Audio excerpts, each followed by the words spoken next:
When did you permanently shut a corrupt business down? My phone rang and I heard my mom sobbing so hard she could barely speak.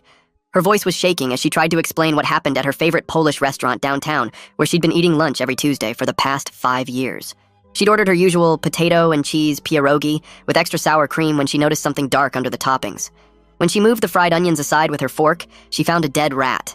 Not a small piece of something questionable, but an actual rat the size of her hand tangled in the dumplings with its gray fur matted in sour cream, and its tail wrapped around 3 pierogi like it was hugging them. The worst part was how the owners reacted. Instead of apologizing, they surrounded her table like a mob. The manager kept insisting it was just a piece of kielbasa that looked weird under the lighting, while my mom held her plate up, trying to show other customers what she'd found. People at nearby tables were covering their mouths and pushing their own plates away, but the staff kept saying my mom was confused or seeing things. The owner's son actually reached for her plate trying to snatch it away before she could take a photo. My mom was crying harder now, telling me how they were making her feel insane. 4 staff members stood around her table speaking in Polish and laughing like she was some crazy lady making up stories. She felt trapped in that corner booth with them blocking her exit. I told her to take pictures immediately and get out of there no matter what they said. She managed to snap 3 photos while they yelled at her to stop. The owner himself came out of the kitchen and grabbed her phone right out of her hands. His fingers were covered in flour as he deleted the pictures one by one, while she begged him to stop. What he didn't know was that she'd already sent one to me through text while pretending to look for her glasses. The image on my screen made me gag. It was definitely a rat with its pink tail twisted through the pierogi and white sour cream covering its matted fur. You could see its little paws curled up and its eyes were open, staring at nothing. I saved it to 3 different places, immediately knowing we'd need evidence. My mom pushed past them and left without paying while they shouted about calling the police. The owner's wife followed her to the parking lot, screaming in Polish about ruining their business and being a lying witch. My mom drove home with her hands shaking so bad she had to pull over twice. She kept saying maybe she was wrong even though we both had the photo. They'd gaslit her so effectively she was doubting her own eyes. That night, the sickness started. First just nausea, then violent vomiting that wouldn't stop. She called me at 3 a.m., barely able to speak between retching. By 6 a.m., she was so dehydrated she couldn't stand up. I found her on the bathroom floor, burning with fever, and had to carry her to my car. The ER doctors took one look at her and rushed her to a room. Her fever had spiked to 104 degrees, and her blood pressure was dangerously low. They pumped 3 bags of IV fluids into her while running tests. The doctor pulled me aside and said it was the worst case of food poisoning they'd seen all year. Whatever bacteria was in her system was aggressive and had nearly shut down her kidneys. For 3 days, I sat beside her hospital bed, watching her drift in and out of consciousness. The monitors beeped constantly, and nurses came every hour to check her vitals. She was so sick she didn't even know I was there most of the time. I held her hand and wondered if a plate of pierogi was going to be the thing that killed my mother. On day 2, while she was sleeping, the restaurant actually had the nerve to call my cell phone. The owner's son said they wanted to make things right by offering us a week of free meals. A week of free meals for nearly killing my mother. I told them exactly where they could shove their pierogi. He insisted the rat was impossible because they had a clean kitchen and suggested my mom must have gotten sick from something else she ate that day. Then he actually said maybe she planted the rat herself for attention or to get a free meal. That was the moment I decided to destroy them. I grabbed my phone and started Googling health department numbers while Mom's IV drip kept beeping in the background. The first number I called put me on hold for 20 minutes before transferring me to someone who said they only handled permits. That person sent me to another department that dealt with complaints, but the lady there said I needed the food safety division instead. My hands were shaking as I explained the whole story for the 3rd time to someone who barely seemed to be listening. She transferred me again, and I was ready to throw my phone at the wall when a man answered and said his name was Mateo Duran. He actually stopped me halfway through my story to ask specific questions about the rat and Mom's condition. I told him about the photo, and he asked me to email it right away while we were still talking. I heard him typing on his keyboard, then nothing for maybe 30 seconds. When he spoke again, his voice was different, more serious, and he said this was the worst contamination he'd seen in 15 years of doing inspections. He promised to visit the restaurant today and gave me his direct number in case I needed anything else. After hanging up, I went to the nurse's station and asked if I could get copies of all Mom's medical records. The nurse looked at the bruises on Mom's arm from all the IV attempts and nodded like she understood exactly what I was dealing with. She helped me print everything, including the doctor's notes about how bad the poisoning was and how Mom almost went into kidney failure. She even highlighted the parts about the severity and told me she'd seen too many cases like this go nowhere because people didn't keep good records. I thanked her and took the stack of papers back to Mom's room, where I spread them out on the little rolling table.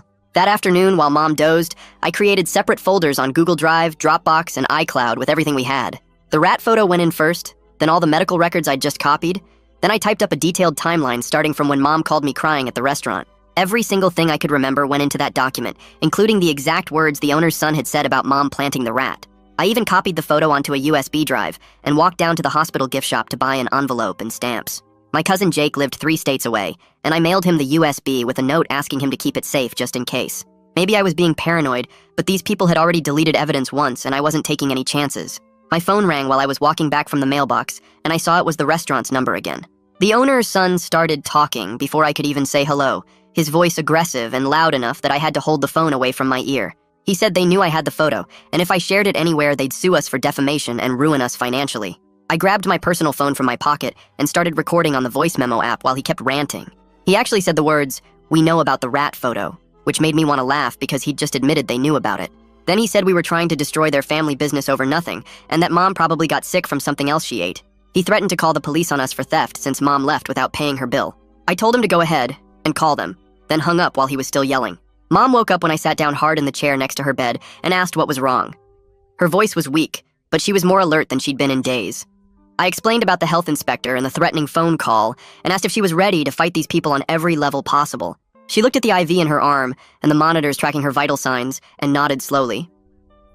We talked about filing a complaint with the health department, which I'd already started, going to the police about the owner grabbing her phone and deleting evidence, finding a lawyer to sue them and posting everything online so people would know what happened. Mom was scared about making things worse, but she was also angry enough to want them held responsible for nearly killing her.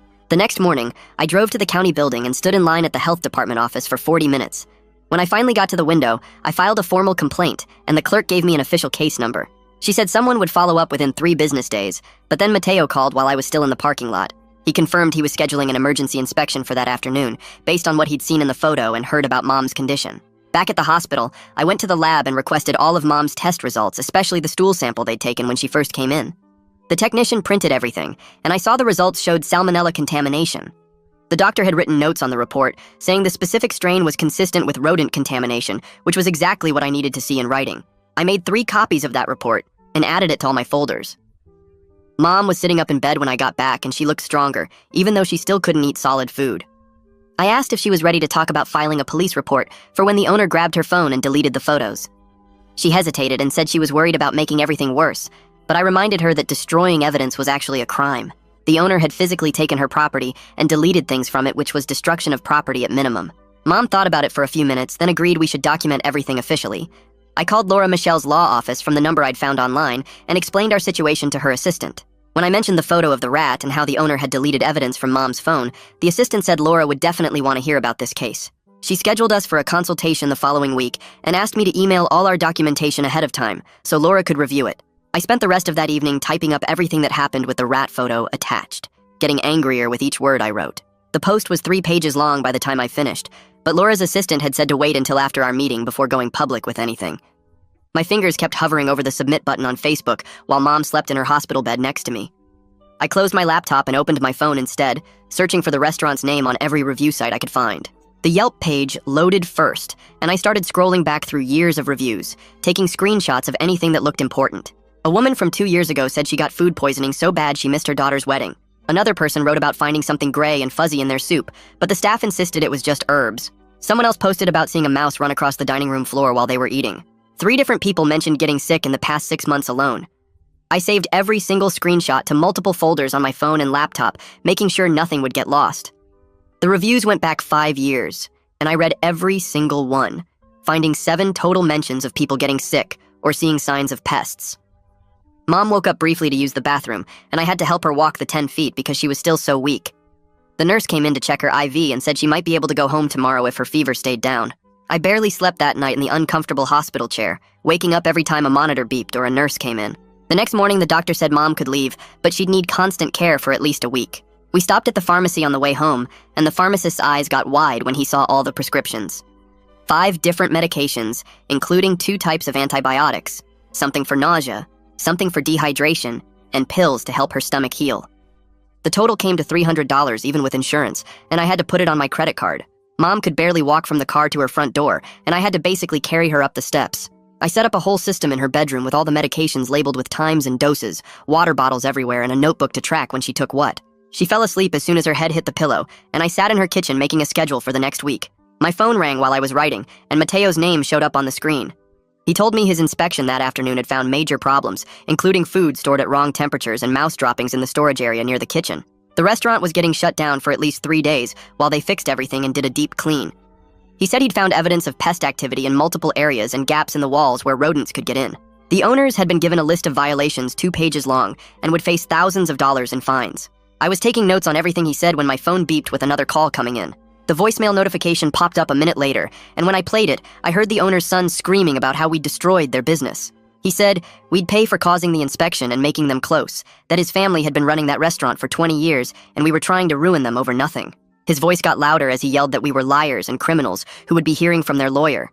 I saved the voicemail immediately and sent a copy to my email just to be safe. That night after Mom was asleep, I finally posted our story on Yelp with the rat photo and every detail about what happened. Within an hour, Yelp had removed it, saying it violated their content guidelines about graphic images. I tried again on Google Reviews, and the same thing happened, removed within 2 hours. The frustration made me want to throw my laptop across the room, but I tried Facebook instead, posting in a local food safety group. Before it got taken down, someone had already shared it to the main city Facebook group, and suddenly my phone was blowing up with notifications. Dozens of people were commenting with their own stories about getting sick at that restaurant, or seeing things that made them leave without ordering.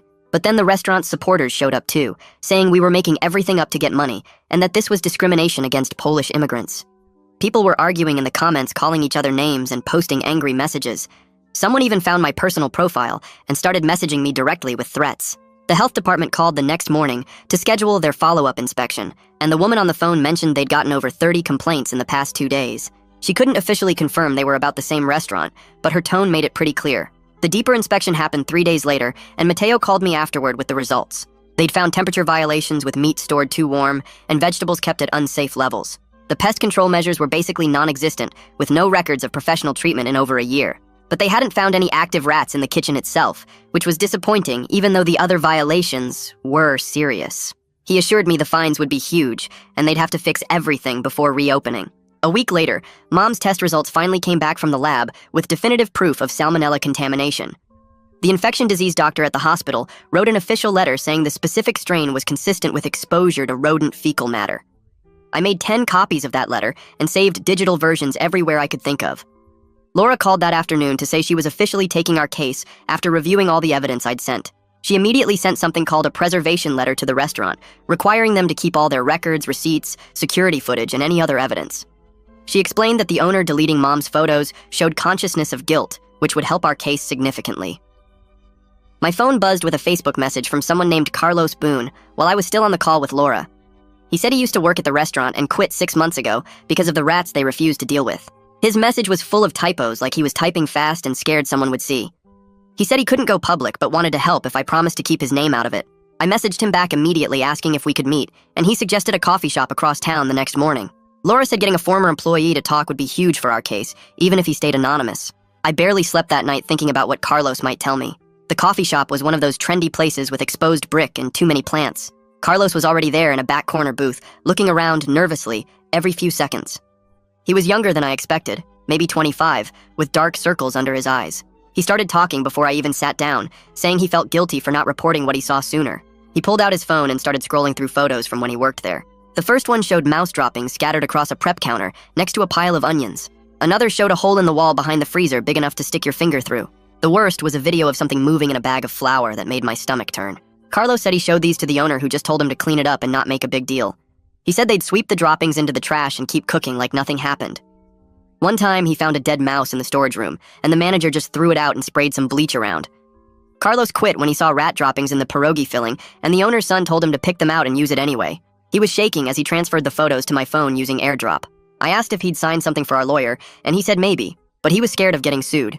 His new job barely paid the bills, and he couldn't afford any legal problems.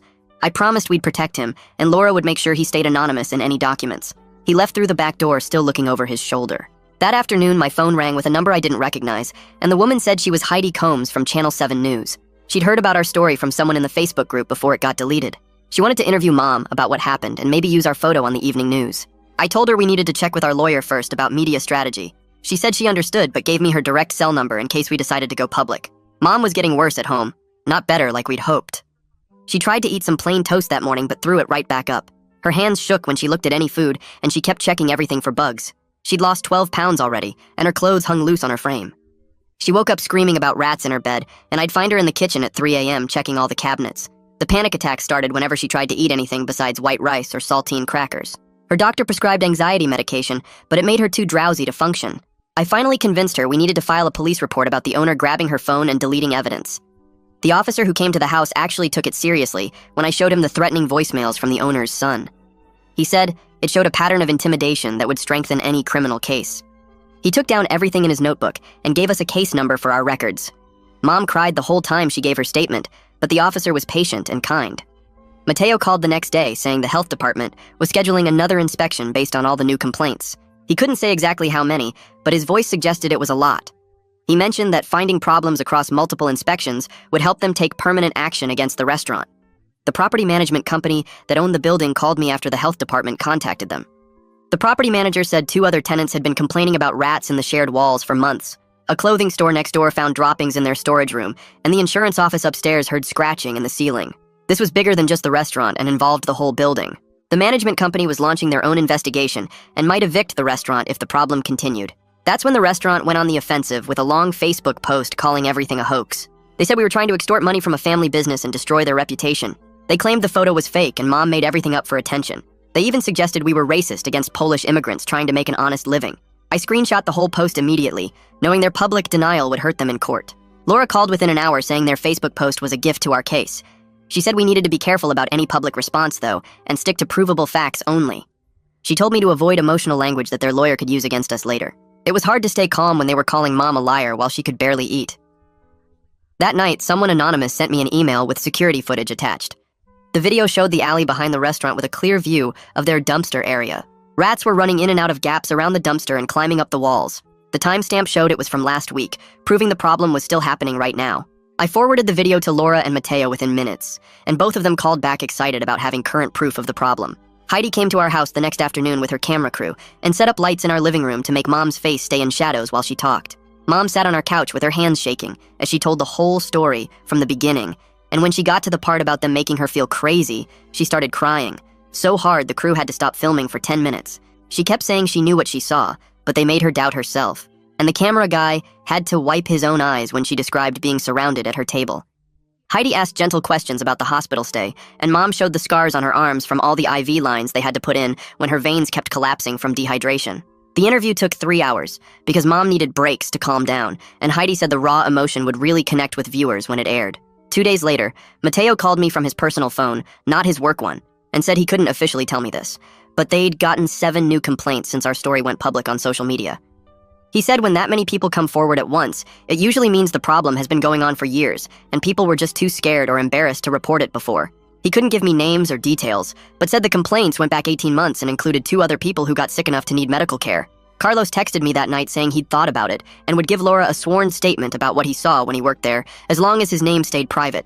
I drove to meet him at a park where nobody would see us, and he told me about finding rat droppings in the flower bins and the owners just sifting them out instead of throwing the whole batch away. He said he took pictures on his phone before he quit, and still had them saved, which made my stomach turn, thinking about all the people who ate food made with that contaminated flour.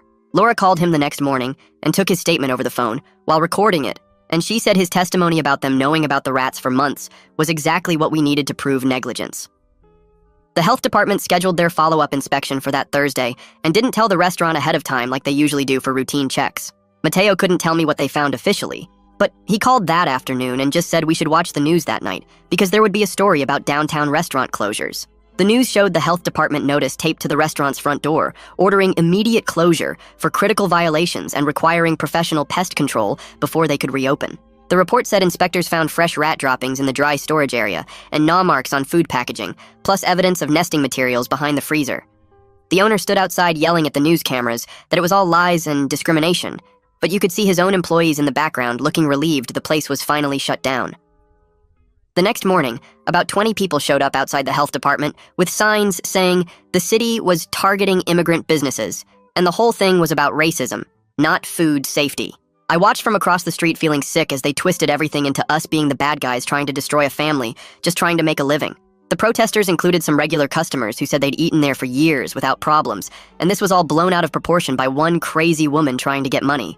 My phone started ringing, and it was my company's HR director asking me to come in for a meeting that afternoon about my social media activity.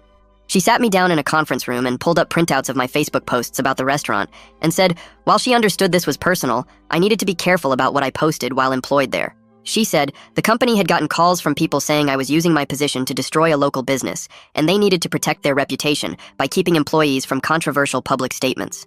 I explained about Mom nearly dying, but she just kept saying I needed to think about how my actions reflected on the company and consider taking the posts down.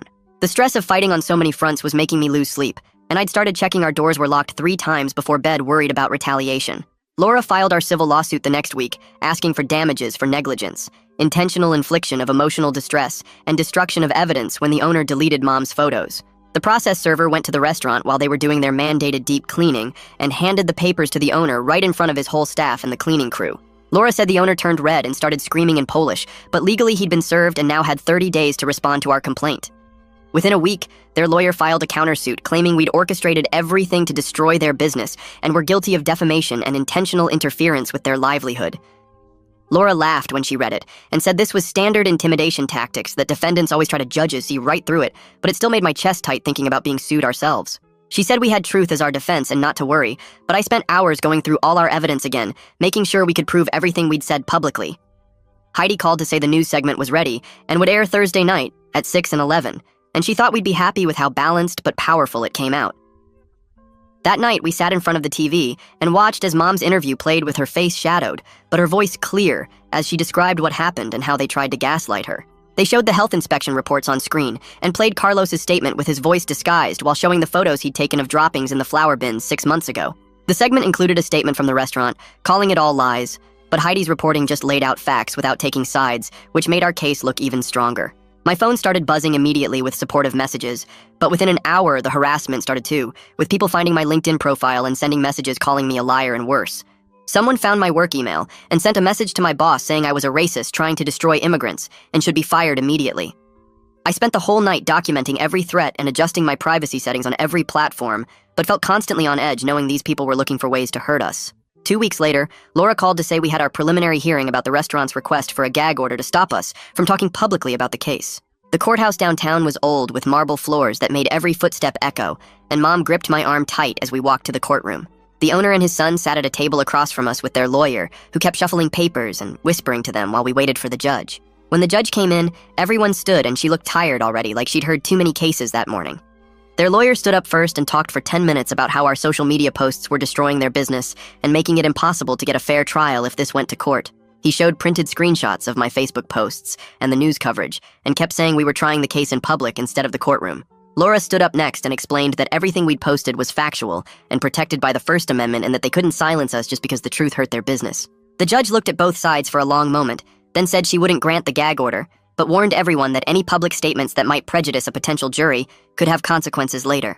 She specifically looked at me when she said that inflammatory posts could hurt our own case if this went to trial. Walking out of the courthouse, the weight of this legal fight really hit me for the first time. This wasn't just about posting online anymore, but actual court proceedings that could take years. 3 days later, Mom called me crying from the bathroom floor again. She hadn't been able to keep anything down for 4 days straight, and was so weak she couldn't stand up without the room spinning. I drove over and found her curled up next to the toilet, looking worse than she had in weeks with her skin gray and her lips cracked from dehydration. The emergency room nurses recognized us from before and immediately got her into a bed with an IV running. The doctor said her digestive system was still damaged from the original poisoning, and any stress made it worse, which meant the legal fight was literally making her sick again. Watching them pump fluids into her while she lay there with her eyes closed reminded me exactly why we couldn't just let this go. The next morning, while Mom was still in the hospital, Laura called with news that the health department had released their full inspection reports to the public. The documents showed the restaurant was on probation with mandatory monthly inspections for the next year and detailed all the violations they'd found, including the rodent droppings and improper food storage. They were allowed to reopen, but under strict monitoring with surprise inspections possible at any time. Laura said this public record would help our case since it proved the health violations were real and not something we made up. She forwarded me the documents and I spent an hour reading through every page highlighting the worst parts. 2 weeks after that came the depositions where both sides had to answer questions under oath with a court reporter typing everything down. The owner's son went first, and Laura grilled him for 3 hours about their pest control practices and what they knew about rodents in the restaurant. He kept trying to dodge the questions, but finally admitted they'd occasionally seen signs of mice or rats, but always dealt with it right away by putting out traps. Laura made him repeat that admission twice to make sure the court reporter got it clearly. She told me afterward that admission was huge because it proved they knew about the rodent problem before Mom got sick. My deposition was the next day and their lawyer tried to make me look like I was just after money, but Laura had prepared me well, and I stuck to the facts about Mom's illness and the photo evidence. A month passed with lawyers going back and forth filing motions and doing discovery, which meant requesting documents from each other. Laura called one afternoon and said we needed to talk about our options going forward. She explained that taking this to trial could cost us $50,000 or more in legal fees and might not happen for 2 years with all the delays and scheduling issues. She recommended we consider mediation, where both sides would meet with a neutral person to try to work out a settlement without going to court. The thought of settling made my chest tight with anger after everything they'd put Mom through, but I could see she had a point about the time and money. When I talked to Mom about it later, she was lying on the couch, still too weak to eat much besides soup and crackers.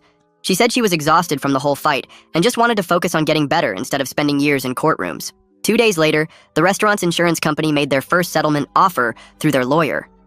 They offered to pay all of Mom's medical bills plus $30,000 if we signed an NDA agreeing never to talk about the case publicly again. Laura said it was insulting compared to what Mom went through with nearly dying and months of suffering, but Mom seemed to be considering it just to make everything stop. She told me that night she didn't have the energy for a long court battle, and maybe we should just take whatever we could get and move on with our lives. I understood her exhaustion, but hated the idea of them basically buying their way out of this with just an insurance payout, while they kept serving food to people. The next day I met with Heidi at a coffee shop to ask what would happen to the news coverage if we signed an NDA. She explained that the health department violations were public record, so those could still be reported, but our personal story, including Mom finding the rat and getting sick, would be completely off limits if we signed. She said the restaurant would probably use the NDA to claim the whole thing was overblown since we couldn't talk about it anymore. Laura scheduled mediation for the following week at a neutral law office downtown. The mediator was a retired judge who spent the first hour meeting with each side separately to understand what we wanted. When we all sat down together, the owner wouldn't even look at Mom and kept whispering to his lawyer in Polish. The mediator went back and forth between our rooms for 6 hours, carrying offers and counteroffers. We pushed for more than just money, including mandatory food safety training for all their staff and quarterly health inspections for 2 years, instead of just monthly for 1 year. The owners resisted every additional requirement, saying we were trying to destroy their business, but the mediator reminded them that going to trial would cost them more and might result in worse outcomes. By late afternoon, we'd negotiated up to $50,000 plus medical expenses, and they'd agreed to the additional safety requirements and inspections. The final sticking point was that Mom wanted a written apology from the owner himself, admitting they handled things wrong. Their lawyer said absolutely not at first, but when we threatened to walk away from mediation and go to trial, they came back with an agreement for a private letter of apology that wouldn't be made public. Laura said it was a decent settlement considering the alternatives, and Mom was ready to be done with everything, so we agreed to accept it. The paperwork took another week to finalize, with both sides going back and forth on exact wording, but eventually we signed the settlement agreement in Laura's office with all the provisions we'd negotiated. The check from their insurance company came 3 weeks later and covered every single medical bill plus $50,000 extra for Mom's ongoing care and therapy sessions. I deposited it at the bank and watched our account balance go from almost nothing to finally stable after months of stress and unpaid bills. The restaurant posted something on their Facebook page about always striving for excellence and implementing new safety protocols, but never mentioned the rat or what they did to Mom. People in the comments seemed to know something had happened, though, because half of them were asking questions, while the other half defended the owners like they were family. I started going to therapy myself because I couldn't stop checking every piece of food I ate and had dreams about finding rats in my cereal bowl. The therapist's office smelled like vanilla candles, and she had me write down all my angry thoughts in a notebook instead of posting them online. Mom was finally eating more than just rice and toast, but still couldn't handle anything from restaurants without her hands shaking. She'd stand in the kitchen making her own meals from scratch and measuring every ingredient like she was doing chemistry experiments. The detective called to say they weren't going to charge the owner for grabbing Mom's phone because the settlement made it not worth pursuing.